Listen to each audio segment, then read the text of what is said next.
Hi friends, welcome back to our channel. Friends, ಇವತ್ತಿನ ವಿಡಿಯೋದಲ್ಲಿ simple and easy ಆಗಿರುವಂತ ಒಂದು boat neck blouse design cutting and stitching ಅನ್ನ ನೋಡೋಣ. ನೋಡಿ, ಇಲ್ಲಿ ನಾನು ಲೈನಿಂಗ್ ಅನ್ನ ತಗೊಂಡಿದ್ದೀನಿ. ಇದನ್ನ 2 ಲೇಯರ್ ಅಲ್ಲಿ ಫೋಲ್ಡ್ ಮಾಡಿಕೊಂಡು ಈ ಫೋಲ್ಡಿಂಗ್ ಪಾರ್ಟ್ ನನ್ನ ಕಡೆ ಹಾಕೊಂಡಿದ್ದೀನಿ. ಬ್ಯಾಕ್ ನಾನು ಕ್ಲೋಸ್ ಕೊಡ್ತಾ ಇದ್ದೀನಿ. ನೀವೇನಾದ್ರೂ ಓಪನ್ ಕೊಡ್ತೀರಿ ಅಂದ್ರೆ ಓಪನ್ ಪಾರ್ಟ್ ಅನ್ನ ನಿಮ್ ಕಡೆ ಹಾಕೊಳ್ಳಿ. ಈ ತರ ಹಾಕೊಂಡು ಈ ಕಡೆ ಎಡ್ಜಸ್ ಹೆಚ್ಚು ಕಡಿಮೆ ಇದ್ರೆ ಒಂದು ಲೈನ್ ಹಾಕೊಳ್ಬೇಕು. ಈಗ ಬ್ಲೌಸ್ ಲೆಂತ್ ಮಾರ್ಕ್ ಮಾಡ್ಕೊಳ್ಬೇಕು. ಇಲ್ಲಿ ನಾನು ತಗೊಳ್ತಾ ಇರೋ ಬ್ಲೌಸ್ ಲೆಂತ್ ಬಂದು ರೆಡಿ 15.5 ಇಂಚು. ಇದಕ್ಕೆ ಮಾರ್ಜಿನ್ಗೆ 1 ಇಂಚ್ ಎಕ್ಸ್ಟ್ರಾ ಆ್ಯಡ್ ಮಾಡಿಕೊಂಡು ಮಾರ್ಕ್ ಮಾಡಿಕೊಂಡು ಇಲ್ಲೊಂದು ಲೈನ್ ಹಾಕ್ಕೊಳ್ಬೇಕು. ಈಗ ಸೊಂಟದ ಲೂಸ್ ಮಾರ್ಕ್ ಮಾಡ್ಕೊಳ್ಳೋಣ. ಸೊಂಟದ ಲೂಸ್ ನಾನಿಲ್ಲಿ 33 ಇಂಚ್ ತಗೊಂಡಿದ್ದೀನಿ. ಇದರಲ್ಲಿ 4ನೇ ಭಾಗನ ತಗೊಂಡು ಇಲ್ಲಿ ಮಾರ್ಕ್ ಮಾಡ್ಕೊಳ್ಬೇಕು. ಬ್ಯಾಕ್ ಡಾಟ್ಗೆ 1 ಇಂಚ್ ತಗೊಳ್ಬೇಕು. ಮಾರ್ಜಿನ್ಗೆ 2 ಇಂಚ್ ತಗೊಂಡು ಮಾರ್ಕ್ ಮಾಡ್ಕೊಳ್ಬೇಕು. ಈಗ ಶೋಲ್ಡರ್ ಬಿಡ್ತು ಮಾರ್ಕ್ ಮಾಡ್ಕೊಳ್ಬೇಕು. ಇಲ್ಲಿ ನಾವು ಬೋಟ್ ನೆಕ್ ಮಾಡಲ್ ಅಲ್ಲಿ ಕೊಡ್ತಾ ಇರೋದ್ರಿಂದ ಫುಲ್ ಶೋಲ್ಡರ್ ಮೆಜರ್ಮೆಂಟ್ ಅಲ್ಲಿ ಅರ್ಧನ ತಗೊಂಡು ಮಾರ್ಕ್ ಮಾಡ್ಕೊಳ್ಬೇಕು. ಈ ಅಳತೆಗೆ ನಾನು 15.5 ಇಂಚ್ ತಗೊಳ್ತಾ ಇದ್ದೀನಿ. ಇದರಲ್ಲಿ ಅರ್ಧನ ತಗೊಂಡು ಮಾರ್ಕ್ ಮಾಡ್ಕೊಳ್ಬೇಕು. ಇದೇ ಮೆಜರ್ಮೆಂಟು ಕೆಳಗಡೆನು ಮಾರ್ಕ್ ಮಾಡಿಕೊಂಡು ಇಲ್ಲೊಂದು ಲೈನ್ ಹಾಕ್ಕೊಳ್ಬೇಕು.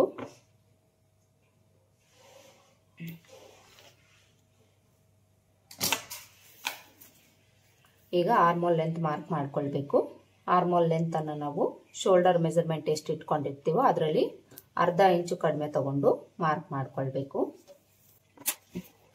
ಇಲ್ಲಿ ನಾವು ಚೆಸ್ಟ್ ಲೂಸ್ ಮಾರ್ಕ್ ಮಾಡ್ಕೊಳ್ಬೇಕು. ಇಲ್ಲಿ ನಾನು ತಗೊಂಡಿರೋ ಚೆಸ್ಟ್ ಲೂಸ್ ಬಂದು 42 ಇಂಚು. ಇದರಲ್ಲಿ 4ನೇ ಭಾಗನ ತಗೊಂಡು ಮಾರ್ಕ್ ಮಾಡ್ಕೊಳ್ಬೇಕು. ಅಲ್ಲಿಂದ 2 ಇಂಚು ಮಾರ್ಜಿನ್ ತಗೊಂಡು ಸೊಂಟದ ಲೂಸ್ಗೆ ಜಾಯಿಂಟ್ ಮಾಡ್ಕೊಳ್ಬೇಕು.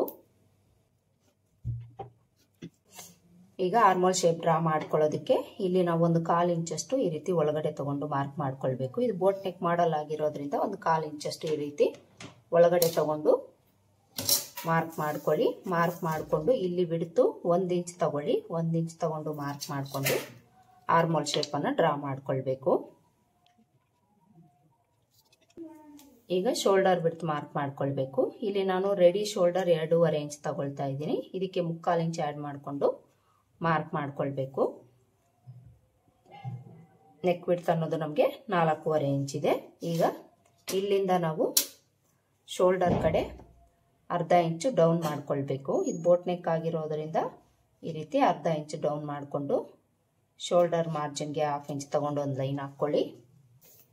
ಇಲ್ಲಿ ನಾವು ಆರ್ಮೋಲ್ ಲೂಸು ಕರೆಕ್ಟಾಗಿ ಬಂದಿದೆಯಾ ಇಲ್ವಾ ಅಂತ ಒಂದ್ಸಲ ಚೆಕ್ ಮಾಡ್ಕೊಳ್ಬೇಕು.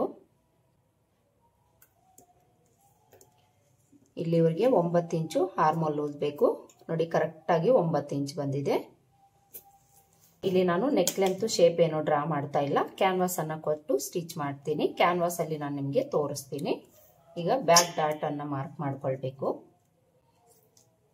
ಬ್ಯಾಕ್ ಡಾಟ್ಗೆ ಸೊಂಟದ ಲೂಸಲ್ಲಿ ಅರ್ಧನ ತಗೊಂಡು ಮಾರ್ಕ್ ಮಾಡಿಕೊಂಡು ಸ್ಟ್ರೈಟ್ ಆಗಿ ಒಂದು ಲೈನ್ ಹಾಕೊಂಡು ಡಾಟ್ ಲೆಂತ್ 4ರಿಂದ 4.5 ಇಂಚ್ ತಗೊಳ್ಳಿ. ಬಿಡ್ತು ಈ ಕಡೆ ಅರ್ಧ ಇಂಚ್ ತಗೊಂಡು ಮಾರ್ಕ್ ಮಾಡ್ಕೊಳ್ಬೇಕು.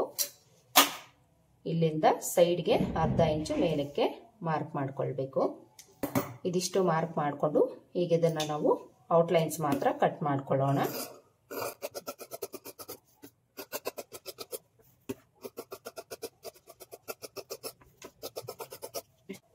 ಕಟ್ ಮಾಡಿಕೊಂಡು ಡಾಟ್ ಹತ್ರ ಒಂದು ನಾಚ್ ಹಾಕೊಳ್ಳಿ. ಚೆಸ್ಟ್ ಲೂಸ್ ಹತ್ರ ಒಂದು ನಾಚ್ ಹಾಕೊಳ್ಳಿ. ನೆಕ್ ವಿಡ್ತ್ ಹತ್ರ ನಾಚ್ ಹಾಕೊಳ್ಳಿ. ಈಗ ಮೈನ್ ಫ್ಯಾಬ್ರಿಕ್ ಕಟ್ ಮಾಡ್ಕೊಳ್ಳೋಣ. ಮೈನ್ ಫ್ಯಾಬ್ರಿಕ್ ಅನ್ನ 2 ಲೇಯರ್ ಅಲ್ಲಿ ಫೋಲ್ಡ್ ಮಾಡಿಕೊಂಡು ಫೋಲ್ಡಿಂಗ್ ಪಾರ್ಟ್ ನಮ್ಮ ಕಡೆ ಬರೋ ತರ ಹಾಕೊಳ್ಬೇಕು. ಈ ತರ ಹಾಕೊಂಡು ಲೈನಿಂಗ್ ಅನ್ನ ತಗೊಂಡು ಈ ಫೋಲ್ಡಿಂಗ್ ಪಾರ್ಟ್ ಏನಿದೆ ಇದು ಫೋಲ್ಡಿಂಗ್ ಕಡೆನೆ ಹಾಕೊಳ್ಬೇಕು. ಈ ತರ ಹಾಕೊಂಡು ಸುತ್ತಲೂ ಒಂದು 1/2 ಇಂಚು ಎಕ್ಸ್ಟ್ರಾ ಇರೋ ತರ ಕಟ್ ಮಾಡ್ಕೊಳ್ಬೇಕು.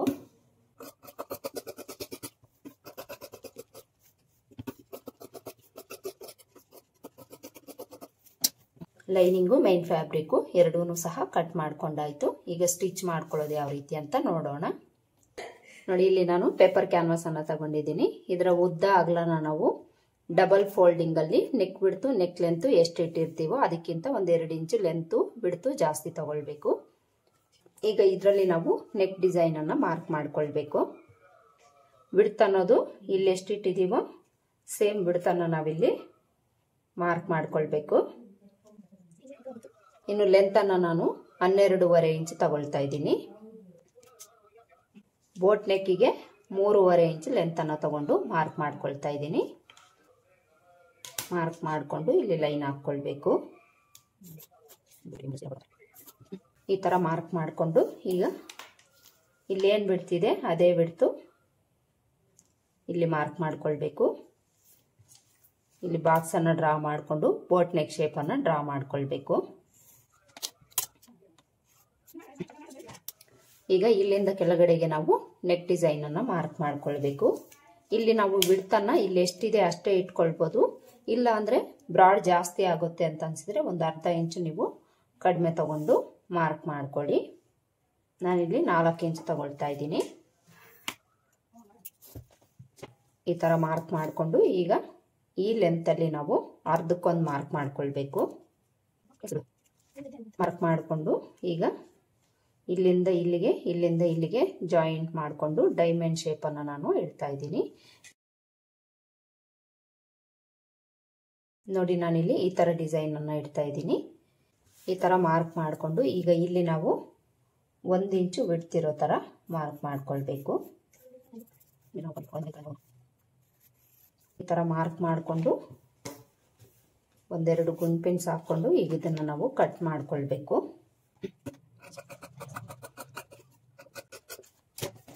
ಈಗ ಈ ಕಡೆ ಮಾರ್ಕಿಂಗನ್ನು ಕಟ್ ಮಾಡ್ಕೊಳ್ಬೇಕು.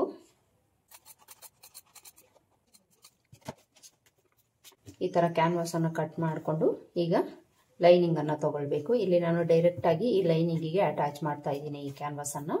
ನಿಮ್ಗೇನಾದರೂ ಮೇನ್ ಫ್ಯಾಬ್ರಿಕ್ಕು ತೆಳ್ಳಗಿದ್ರೆ ಎಕ್ಸ್ಟ್ರಾ ಲೈನಿಂಗನ್ನು ನೀವು ತಗೊಂಡು ಕ್ಯಾನ್ವಾಸನ್ನು ಅಟ್ಯಾಚ್ ಮಾಡ್ಕೊಳ್ಬೇಕು. ಈಗ ಇದನ್ನು ಈ ಥರ ಓಪನ್ ಮಾಡಿಕೊಂಡು ಇದ್ರ ಮೇಲೆ ಈ ಥರ ಇಟ್ಕೊಳ್ಬೇಕು. ಈ ಮಿಡ್ಲಲ್ಲಿ ಓಪನ್ ಮಾಡ್ಕೊಳ್ಬೇಕು. ಈ ನೆಕ್ ಹತ್ರ ಬಿಡ್ತನ್ನ ಕರೆಕ್ಟಾಗಿ ನೋಡಿಕೊಂಡು ಈ ಥರ ಇಟ್ಕೊಳ್ಬೇಕು. ಈ ಥರ ಇಟ್ಕೊಂಡು ಇದನ್ನು ನಾವು ಪೇಸ್ಟ್ ಮಾಡ್ಕೊಳ್ಬೇಕು. ಐರನ್ ಬಾಕ್ಸನ್ನು ಸ್ವಲ್ಪ ಹೀಟ್ ಮಾಡಿ ಇದ್ರ ಮೇಲೆ ಇಟ್ಟಿದ್ದೀವಿ ಅಂದರೆ ಇದು ನಮಗೆ ಪೇಸ್ಟ್ ಆಗುತ್ತೆ. ಪೇಸ್ಟ್ ಮಾಡ್ಕೊಂಡು ಬಂದು ಯಾವ ರೀತಿ ಸ್ಟಿಚ್ ಮಾಡ್ಕೊಳ್ಬೇಕು ಅಂತ ತೋರಿಸ್ತೀನಿ. ನೋಡಿ ಇಲ್ಲಿ ನಾನು ಪೇಸ್ಟ್ ಮಾಡ್ಕೊಂಡಿದ್ದೀನಿ. ಈ ಥರ ಪೇಸ್ಟ್ ಮಾಡಿಕೊಂಡು ಈ ಕಡೆ ಎಡ್ಜಲ್ಲಿ ನಾವು ಸ್ಟಿಚ್ ಮಾಡ್ಕೊಳ್ಬೇಕು.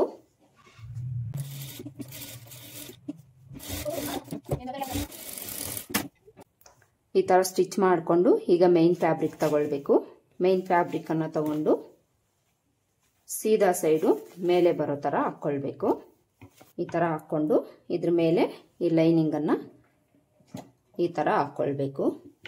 ಈ ಥರ ಹಾಕ್ಕೊಂಡು ಒಂದೆರಡು ಗುಂಡ್ಪಿನ್ಸನ್ನು ಹಾಕ್ಕೊಳ್ಳಿ. ಗುಂಡ್ಪಿನ್ಸ್ ಹಾಕ್ಕೊಂಡು ಮಿಡಿಲಲ್ಲಿ ಒಂದು ದೊಡ್ಡ ಸ್ಟಿಚ್ ಹಾಕ್ಕೊಳ್ಳೋಣ. ಈ ಫ್ಯಾಬ್ರಿಕ್ಕು ಆ ಕಡೆ ಈ ಕಡೆ ಹೋಗದೆ ಇರುತ್ತೆ, ಅದಕ್ಕೋಸ್ಕರ ಮಧ್ಯದಲ್ಲಿ ಸ್ಟಿಚ್ ಮಾಡ್ಕೊಳ್ಳೋಣ.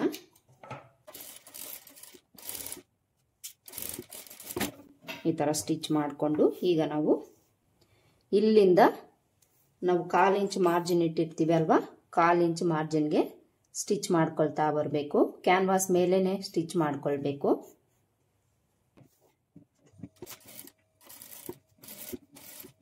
ಇಲ್ಲಿಗೆ ಬಂದಾಗ ಒಂದು 1/4 ಇಂಚ್ ಬಿಟ್ಟು ಇಲ್ಲಿವರೆಗೂ ಸ್ಟಿಚ್ ಮಾಡಿಕೊಂಡು ಮತ್ತೆ ಈ ಕಡೆಗೆ ಸ್ಟಿಚ್ ಮಾಡ್ಕೊಳ್ಬೇಕು. ನೀಡಲನ್ನು ಒಳಗಡೆ ಇಳಿಸಿ ಈ ರೀತಿ ತಿರುಗಿಸ್ಕೊಂಡು ಸ್ಟಿಚ್ ಮಾಡ್ಕೊಳ್ಬೇಕು. ಈ ಕಾರ್ನರ್ಗಳು ನೋಡ್ಕೊಳ್ಳಿ, ಕಾರ್ನರ್ ಎಲ್ಲಿ ಬರುತ್ತೋ ಅಲ್ಲಿ ನೀಡಲನ್ನು ಇಳಿಸ್ಕೊಂಡು ಕರೆಕ್ಟಾಗಿ ಶೇಪ್ ಬರೋ ಥರ ನಾವು ಸ್ಟಿಚ್ ಮಾಡ್ಕೊಳ್ಬೇಕು. ಪ್ರತಿಯೊಂದು ಕಾರ್ನರಲ್ಲೂ ನೀಡಲನ್ನು ಇಳಿಸ್ಕೊಂಡು ತಿರುಗಿಸ್ಕೊಂಡು ಶೇಪ್ ಯಾವ ಥರ ಇರುತ್ತೆ ಅದೇ ಥರ ಸ್ಟಿಚ್ ಮಾಡ್ಕೊಳ್ಬೇಕು.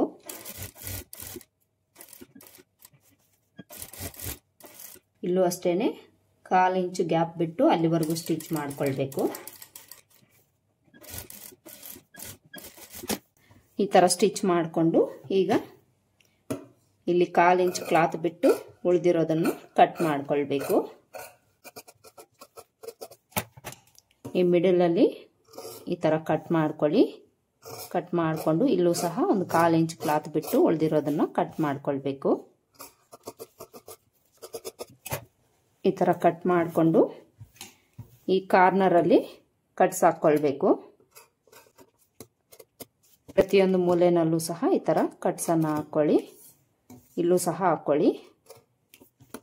ಈ ರೌಂಡ್ ಶೇಪ್ ಹತ್ರನೂ ಸಹ ಕಟ್ಸ್ ಹಾಕ್ಕೊಳ್ಳಿ. ಈಗ ಇದನ್ನು ನಾವು ಈ ರೀತಿ ಇನ್ಸೈಡ್ಗೆ ತಿರುಗಿಸ್ಕೊಳ್ಬೇಕು. ಈ ಮೂಲೆನ ನೀಟಾಗಿ ಓಪನ್ ಮಾಡ್ಕೊಳ್ಬೇಕು. ಇಲ್ಲೇನಾದರೂ ನೀಟಾಗಿ ಓಪನ್ ಆಗಲಿಲ್ಲ ಅಂದರೆ ಸ್ಕ್ರೂ ಡ್ರೈವರ್ ಏನಾದರೂ ತಗೊಂಡು ಒಳಗಡೆಯಿಂದ ಈ ಥರ ಓಪನ್ ಮಾಡ್ಕೊಳ್ಳಿ. ಎರಡು ಸೈಡು ಸೇಮ್ ಇದೇ ಥರ ಓಪನ್ ಮಾಡ್ಕೊಳ್ಬೇಕು. ಈ ಥರ ಓಪನ್ ಮಾಡಿಕೊಂಡು ಇನ್ಸೈಡ್ಗೆ ತಿರುಗಿಸ್ಕೊಂಡು ಮೇಲೆ ಒಂದು ಟಾಪ್ ಸ್ಟಿಚ್ ಹಾಕ್ಕೊಳ್ಬೇಕು. ಲೈನಿಂಗ್ ಅನ್ನೋದು ಟಾಪ್ ಸೈಡ್ಗೆ ಕಾಣಿಸ್ಬಾರ್ದು. ಆ ರೀತಿ ನೀಟಾಗಿ ಫೋಲ್ಡ್ ಮಾಡಿಕೊಂಡು ಎಡ್ಜ್ಗೆ ಟಾಪ್ ಸ್ಟಿಚ್ ಹಾಕ್ಕೊಳ್ಬೇಕು.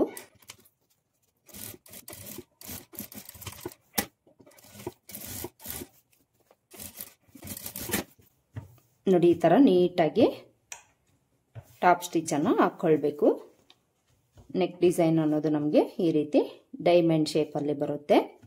ಈಗ ನಾವು ಲೈನಿಂಗು ಮೈನ್ ಫ್ಯಾಬ್ರಿಕನ್ನು ಅಟ್ಯಾಚ್ ಮಾಡಿಕೊಂಡು ಸುತ್ತಲೂ ಒಂದು ಸ್ಟಿಚ್ ಹಾಕ್ಕೊಂಡು ಎಕ್ಸ್ಟ್ರಾ ಕ್ಲಾತನ್ನು ಕಟ್ ಮಾಡ್ಕೊಳ್ಬೇಕು.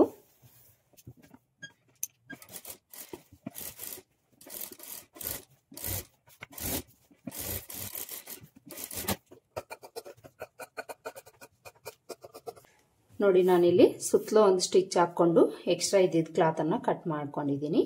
ಈಗ ನಾವು ಡಾಟ್ಸನ್ನು ಸ್ಟಿಚ್ ಮಾಡಿ ಸೊಂಟದ ಪಟ್ಟಿನ ಸ್ಟಿಚ್ ಮಾಡ್ಕೊಳ್ಬೇಕು. ಡಾಟ್ಸನ್ನು ನಾವು ಎಲ್ಲಿಗೆ ಮಾರ್ಕ್ ಮಾಡ್ಕೊಂಡಿರ್ತೀವೋ ಅಲ್ಲಿಗೆ ಫೋಲ್ಡ್ ಮಾಡಿಕೊಂಡು 1/2 ಇಂಚ್ ಮಾರ್ಜಿನ್ ಇಟ್ಕೊಂಡು ಸ್ಟಾರ್ಟಿಂಗು ಎಂಡಲ್ಲಿ ರಫ್ ಸ್ಟಿಚ್ ಹಾಕ್ಕೊಂಡು ಸ್ಟಿಚ್ ಮಾಡ್ಕೊಳ್ಬೇಕು. ಎರಡು ಸೈಡು ಸೇಮ್ ಇದೇ ಥರ ಸ್ಟಿಚ್ ಮಾಡ್ಕೊಳ್ಬೇಕು. ಡಾಟ್ಸನ್ನು ಸ್ಟಿಚ್ ಮಾಡಿ ಈಗ ಸೊಂಟದ ಪಟ್ಟಿನ ಸ್ಟಿಚ್ ಮಾಡ್ಕೊಳ್ಬೇಕು. ಸೊಂಟದ ಪಟ್ಟಿಗೆ ನಾನಿಲ್ಲಿ 1.5 ಇಂಚ್ ಅಗಲದ ಕ್ಲಾತನ್ನು ತಗೊಂಡಿದ್ದೀನಿ. ಇದಕ್ಕೆ ಒಂದು ಸೈಡ್ ಫಿನಿಶಿಂಗ್ ಬಂದಿದೆ. ಈ ಥರ ಫಿನಿಶಿಂಗ್ ಏನಾದರೂ ಬಂದಿಲ್ಲ ಅಂದರೆ 2 ಇಂಚ್ ಅಗಲದ ಕ್ಲಾತ್ ತಗೊಂಡು ಒಂದು ಸೈಡು 1/4 ಇಂಚಷ್ಟು ಫೋಲ್ಡ್ ಮಾಡಿ ಸ್ಟಿಚ್ ಮಾಡ್ಕೊಳ್ಬೇಕು. ಈಗ ಈ ಪಟ್ಟಿನ ನಾವು ಇದ್ರ ಮೇಲೆ ಇಟ್ಟು 1/2 ಇಂಚ್ ಮಾರ್ಜಿನ್ ಇಟ್ಕೊಂಡು ಸ್ಟಿಚ್ ಮಾಡ್ಕೊಳ್ಬೇಕು. ಡಾಟ್ ಹತ್ರ ಸಣ್ಣದಾಗಿ ಒಂದು ಫ್ರಿಲ್ ಇಟ್ಟು ಸ್ಟಿಚ್ ಮಾಡ್ಕೊಳ್ಳಿ.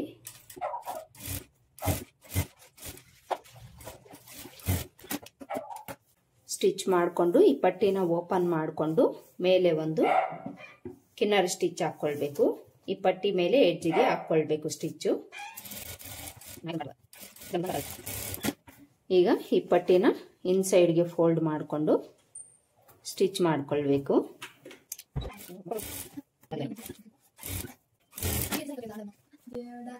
ಸೊಂಟದ ಪಟ್ಟಿನೂ ಸ್ಟಿಚ್ ಮಾಡ್ಕೊಂಡಾಯ್ತು. ಸೈಡ್ಗಳಲ್ಲಿ ಎಕ್ಸ್ಟ್ರಾ ಏನಾದರೂ ಇದ್ರೆ ಟ್ರಿಮ್ ಮಾಡ್ಕೊಳ್ಳಿ. ಈ ಥರ ಸ್ಟಿಚ್ ಮಾಡಿಕೊಂಡು ಈಗ ನಾವು ಇದಕ್ಕೆ ಡೋರಿನ ಅಟ್ಯಾಚ್ ಮಾಡ್ಕೊಳ್ಬೇಕು. ಇಲ್ಲಿ ಈ ಥರ ಸ್ಟಿಚ್ ಮಾಡಿಕೊಂಡು ಇಲ್ಲಿ ನಾನು ಡೋರಿಯನ್ನು ಕೊಡ್ತಾ ಇದ್ದೀನಿ. ನೀವು ಬೇಕಿದ್ರೆ ಬಟನ್ ಇಟ್ಕೊಳ್ಬೋದು. ಲೂಪನ್ನು ರೆಡಿ ಮಾಡಿ ಒಂದು ಬಟನ್ ಸ್ಟಿಚ್ ಮಾಡಿ ನೀವಿಲ್ಲಿ ಇಟ್ಕೊಳ್ಬೋದು. ನಾನಿಲ್ಲಿ ಡೋರಿಯನ್ನು ಕೊಡ್ತಾ ಇದ್ದೀನಿ. ಹಾಗೆಯೇ ಮಿಡ್ಲಲ್ಲಿ ಬಟನ್ಸನ್ನು ಕೊಡ್ತಾ ಇದ್ದೀನಿ. ಇಲ್ಲಿ ಡೋರಿಯನ್ನು ನಾನು ಆಲ್ರೆಡಿ ರೆಡಿ ಮಾಡಿ ಇಟ್ಕೊಂಡಿದ್ದೀನಿ. ಇದನ್ನು ನಾವೀಗ ಇಲ್ಲಿ ಅಟ್ಯಾಚ್ ಮಾಡ್ಕೊಳ್ಬೇಕು. ರೆಡಿ ಮಾಡ್ಕೊಂಡಿರೋ ಡೋರಿಯನ್ನು ತಗೊಂಡು ಇಲ್ಲಿ ಇಟ್ಕೊಂಡು ರಫ್ ಸ್ಟಿಚ್ ಹಾಕಿ ಅಟ್ಯಾಚ್ ಮಾಡ್ಕೊಳ್ಬೇಕು. ಇನ್ನೊಂದು ಡೋರಿ ತಗೊಂಡು ಈ ಸೈಡ್ ಅಟ್ಯಾಚ್ ಮಾಡ್ಕೊಳ್ಬೇಕು. ಎರಡೂ ಸೈಡು ಡೋರಿನ ಅಟ್ಯಾಚ್ ಮಾಡ್ಕೊಂಡಾಯ್ತು.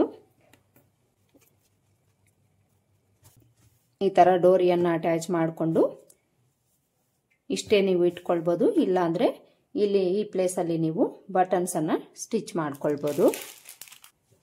ನೋಡಿ, ಈ ತರ ಡೋರಿಯನ್ನು ನೀವು ಸ್ಟಿಚ್ ಮಾಡಿಕೊಂಡು ಇಷ್ಟೇ ಬೇಕಂದ್ರೆ ನೀವು ಇಟ್ಕೊಳ್ಬೋದು. ಇಲ್ಲ ಅಂದ್ರೆ ಈ ಮಿಡ್ಲಲ್ಲಿ ನೀವು ಬಟನ್ಸ್ ಅನ್ನ ಸ್ಟಿಚ್ ಮಾಡ್ಕೊಳ್ಬೋದು.